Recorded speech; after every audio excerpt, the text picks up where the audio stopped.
Have you ever stopped to think how some backstage conversations, often far from the spotlight, can shape the future of a great team? Well, that's exactly what is happening right now with Manchester City. Behind the scenes at the Etihad, important decisions are being made, and many of them are directly impacting the future of the club both on and off the pitch. And among these decisions, one story stands out. Pep Guardiola's personal effort to convince Morgan Gibbs-White to wear the Citizens shirt. Gibbs-White, a midfielder with talent recognized throughout England, was seen as the ideal piece for a creative overhaul at City. Guardiola, who always values players with vision and good tactical reading, believed he could be shaped to the club's style and even become a key player in midfield. For weeks, conversations took place, both formal and informal. One of them, by the way, was captured by cameras after City's victory over Nottingham Forest in the FA Cup. A hug, a handshake, and words that no one heard, but everyone commented on. For many fans, that was a green light. Everything seemed settled. But as always happens in modern football negotiations, the backstage often turns out to be much more complicated than the fans see. And that's exactly what changed the course of the story. According to internal sources and British media outlets, Manchester City urgently needed to strengthen their squad ahead of the Club World Cup. The priority was clear: someone to take on the playmaking role, someone who could fit into Guardiola's game plan. Gibbs-White was that name, but Nottingham Forest placed a stumbling block in the way, a stumbling block called Evangelos Marinakis, the club's owner, who refused to negotiate for less than $70 million. With time running out and pressure mounting, City didn't want to take any risks. They then settled on Johnny Rangers, a less heralded name, but more financially accessible and with a growth profile to work under Pep's tutelage. It was a strategic, not emotional choice. Despite this, the mutual admiration between Gibbs-White and Guardiola remains. Close friends say the player still dreams of wearing sky blue, especially because of his friendship with Phil Foden and his desire to fight for titles. Time will tell if the opportunity returns. But what remains is the intense attempt from the manager to bring this talent to the Etihad. However, not everything has been smooth sailing for the Manchester club in this transfer window. The truth is that City has faced painful rejections in recent months, and we're not talking about average players, but names that, despite tempting offers from the citizens, chose to defend other Premier League clubs' crests. One of those rejections came from Milos Kerkez. The young left-back from Bournemouth had an outstanding season and attracted the interest of several European giants. Guardiola, keen on finding possible replacements for the left wing, targeted Kerkez. The expectation was for a quick deal, but once again, the element of surprise came into play.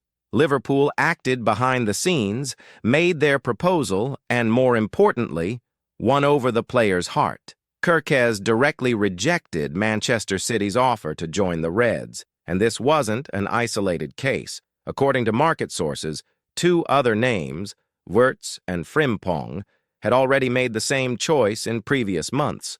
3 direct rejections in a row. Coincidence? Maybe. But it could also be a warning sign for Manchester's management. The prestige that used to be enough to attract any player now needs to be reinforced with other arguments. Still, City tries to look ahead. Instead of Kerkez, the club signed Rayan Ait-Nouri, a more offensive alternative who, according to internal analysts, fits better into Guardiola's system. The switch from a more defensive full-back to one with more attacking intent also reflects the club's philosophy, which aims to maintain its DNA of control and aggression on the pitch. The question remains, was it the best choice? Meanwhile, the Catalan coach continues shaping his legacy.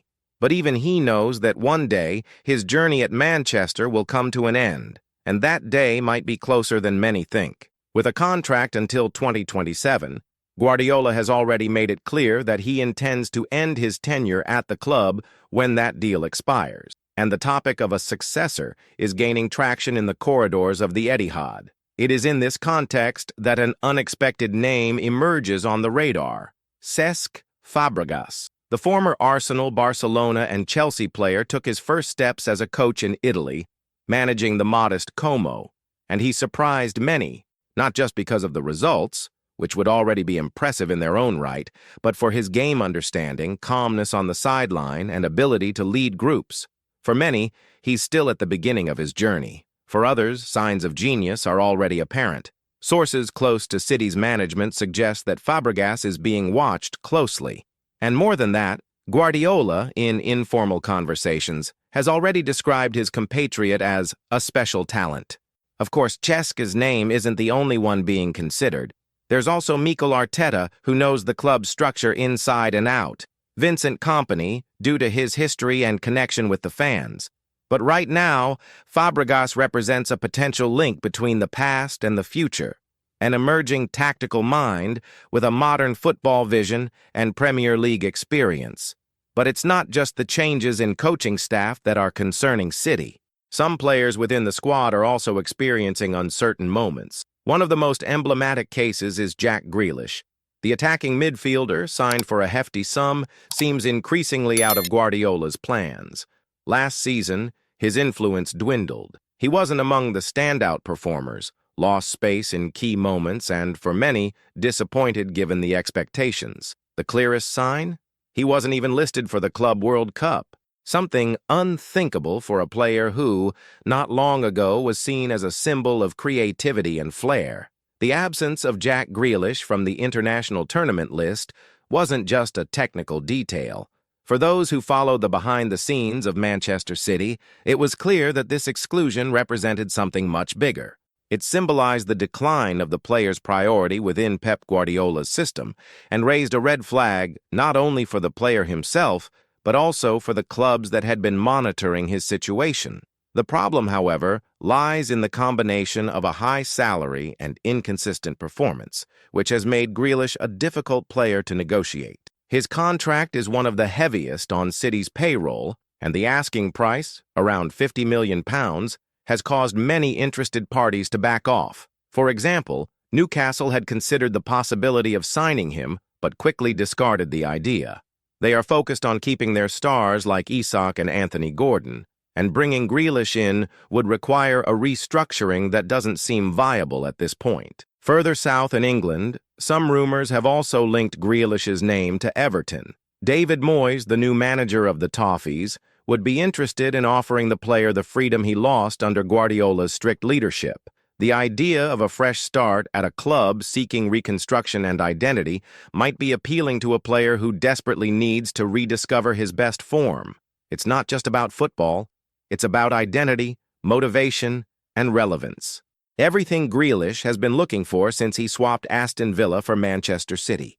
Napoli also appeared among the speculated clubs, but according to Italian journalists, the team has no plans to open negotiations at this time. And with the 2026 World Cup approaching, time begins to weigh heavily. Grealish knows he needs to play, regain rhythm, rebuild his confidence, and prove that he can still be an important asset for the England squad. Staying at City with no space is risky, but leaving, even on loan, could represent a new beginning with positive consequences. The dilemma is now on the table. Sell now, even for less than what was paid, loan him out seeking appreciation, or stick with him for another season, believing that he can still shine under Guardiola? The answer isn't simple, and there are divergences within the club. While part of the board believes it's time to move on, other members argue that Grealish deserves one last chance. The fans, on the other hand, are divided. Many still fondly remember his moments of brilliance, his dazzling dribbles, and his vibrant personality as the number 10. Others, however, see him as an investment that hasn't paid off and prefer to make space for new promising talents who arrive hungry for the spotlight. But while the eyes of the world turn to the potential moves of the squad, the real revolution at Manchester City may be happening behind the scenes. Pep Guardiola, even while still in charge, is already discreetly participating in the transition of power. He is fully aware that his cycle at the club is coming to an end. And more than that, he wants the baton to be passed without trauma, with a solid and well-structured plan. That's why the names being considered to succeed him are not being analyzed only on the basis of titles or reputation. What City is looking for is someone who deeply understands the style that has been built over the last decade, someone who respects the club's identity but also brings a new vision, a natural evolution. In this scenario, Cesc Fabregas appears as the face of this new era. His coaching debut in Italian football surprised even the most skeptical. In a team without stars and with a modest budget, he managed to build a competitive, tactically disciplined, and emotionally united side. Leading Como to Serie A would be reason enough for praise, but what really caught attention were the behind-the-scenes. Reports of calm leadership, intense meetings, precise feedback, and a work ethic that impressed even rivals. Fabregas, who has been coached by giants like Wenger, Mourinho, Del Bosque, and Guardiola himself, seems to have absorbed the best of each philosophy. Now, as a coach, he puts this into practice with his own signature. And this hasn't gone unnoticed by City's upper management. The interest is real, although it has been kept quiet to avoid destabilizing the environment while Pep is still in charge. At the same time, the name of Mikel Arteta continues to circulate strongly. His time as Guardiola's assistant left positive marks, and his performance at Arsenal, even with ups and downs, demonstrates tactical evolution and firm purpose.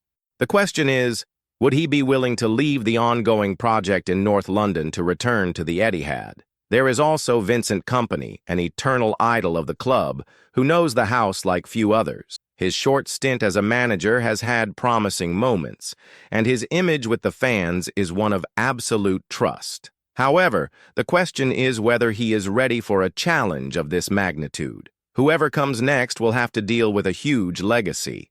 Pep Guardiola hasn't just collected trophies. He's shaped a culture. He created a style. He made Manchester City a team that is feared, respected, and admired around the world. Replacing him will not just be about filling a role. It will be about continuing a footballing philosophy that has redefined standards within England. In the meantime, the club remains active in the transfer market. The new arrivals, including Johnny Rangers and Ryan Cherky, show that the planning remains firm, with eyes on the present but also the future, and the search doesn't stop. City continues to scout for talent, looking for opportunities to strengthen the squad in every department. With every name considered, expectations, debates, analyses, and passions arise, as always happens when it comes to the club that has become synonymous with excellence. Finally, the upcoming season promises to be one of the most challenging in recent years. City will have to deal with a tight schedule, opponents who have strengthened, and the constant pressure to stay at the top. And within this scenario, the decisions made now about who comes, who leaves, who stays, and who takes charge in the future will be decisive in determining whether the golden era of the citizens will continue to shine or if it will give way to a new chapter.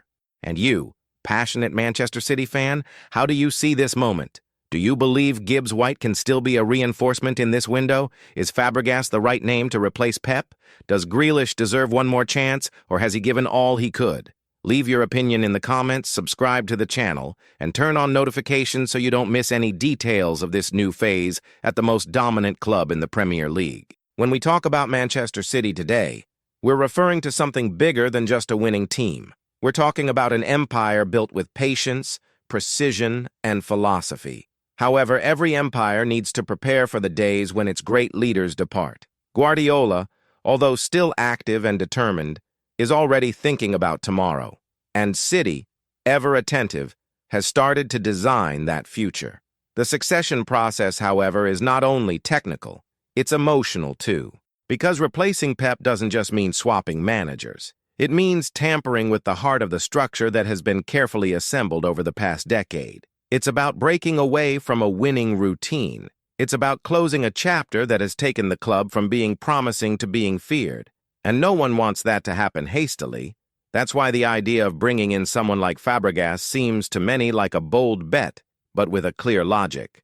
The club understands that they need someone young, hungry, but who respects the legacy left behind. Someone who speaks Guardiola's tactical language, but also brings the freshness needed for a new cycle. This line of thinking has also influenced other decisions, such as recent signings and the team's priorities. The arrival of Johnny Rangers is a sample of this. a young player with a technical and adaptable profile who can be molded into City's playing style.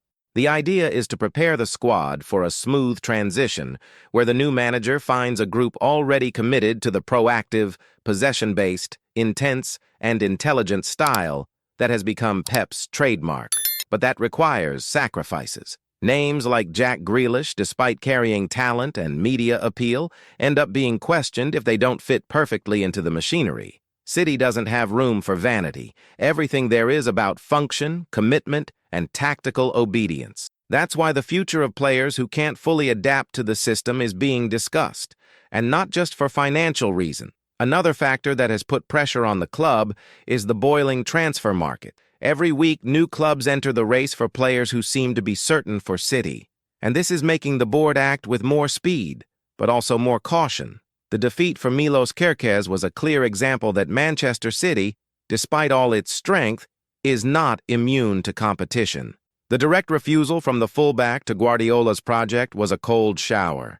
He was seen as a key player, particularly to provide more balance in the transition from defense to attack. But Liverpool acted quickly, seduced the player with their own sporting project, and got the green light. The question that immediately arose among fans was, are we losing our power of persuasion? The answer, however, is more complex. What's happening is a change in the scenario. Players today don't just look for winning clubs. They seek environment, opportunity, visibility, and perhaps most importantly, protagonism. At City, the competition is brutal. Arriving at the Etihad means knowing you'll compete for a spot with world-class players. And for some, that's a heavy burden. That's why players like Wirtz and Frimpong, despite City's interest, chose alternative paths. They want to be on the pitch at all times. They want to develop by playing, making mistakes, and growing. At City, that's not always immediately possible. The demand is sky high, and patience is short, especially with Pep at the helm, a manager who only keeps players who embrace his philosophy and deliver consistent performance. Still, the club believes that the loss of some targets doesn't diminish the strength of the project.